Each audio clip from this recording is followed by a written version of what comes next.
নমস্কার বন্ধুরা, তুলি মিতাস কিচেন লাইফস্টাইল অ্যান্ড ব্লগে আপনাদের স্বাগত। আজ বানাবো কম মশলায় এঁচোড় চিংড়ি।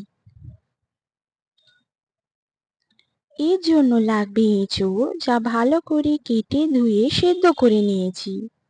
এছাড়া লাগছে পেঁয়াজ কুচো, লঙ্কা কুচো, রসুন কুচো, টমেটো কুচো,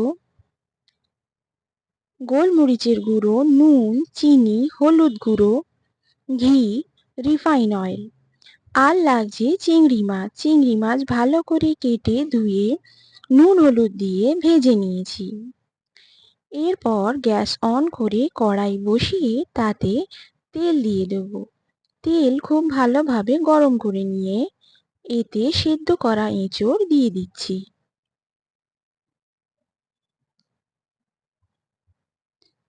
এঁচোড় খুব ভালোভাবে ভেজে নিতে হবে।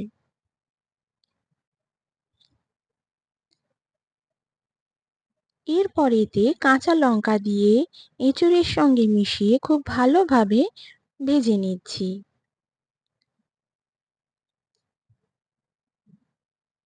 এরপর এতে রসুন কুচো দিয়ে দেব এবং এঁচোড়ের সঙ্গে ভালোভাবে ভেজে নেব। রসুনের কাঁচা গন্ধ চলে গেলে এতে পেঁয়াজ কুচো দিয়ে দিচ্ছি। পেঁয়াজ দিয়ে খুব ভালোভাবে এঁচোড়ের সঙ্গে ভেজে নিচ্ছি। পেঁয়াজ দিয়ে ততক্ষণ ভাজবো যতক্ষণ না পেঁয়াজটা নরম হয়ে আসছে। এরপর এতে টমেটো দিয়ে এঁচোড় ও পেঁয়াজের সঙ্গে ভালোভাবে মিশিয়ে কষিয়ে নেব।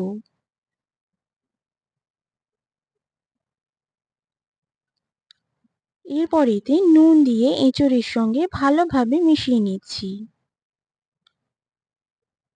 তারপর এতে হলুদ গুঁড়ো দিয়ে সবজির সঙ্গে ভালোভাবে কষিয়ে নিতে হবে। তারপর সামান্য জল দিয়ে ভালোভাবে আমরা ফুটতে দেব।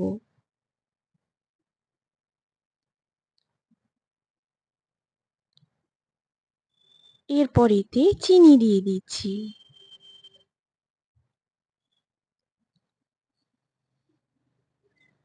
তারপর এতে ঘি দিয়ে দেব।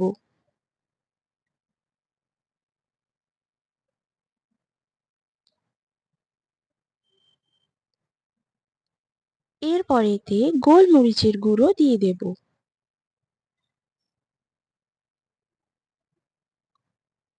সমস্ত কিছু সবজির সঙ্গে ভালোভাবে মিশিয়ে ঝোল ফুটতে দেব। ঝোল অনেকটা কমে এলে এতে ভাজা চিংড়ি দিয়ে ভালোভাবে এঁচোড়ের সঙ্গে মিশিয়ে নেব।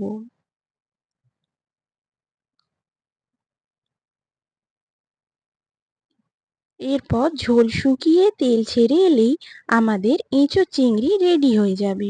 গরম গরম এই রেসিপি রুটি, পরোটা অথবা ভাতের সঙ্গে পরিবেশন করে দেব। আপনাদের যদি রেসিপি ভালো লেগে থাকে কমেন্টে আমাকে জানাবেন, লাইক করবেন, শেয়ার করবেন এবং সাবস্ক্রাইব করবেন। নমস্কার বন্ধুরা, আজ তাহলে আসি।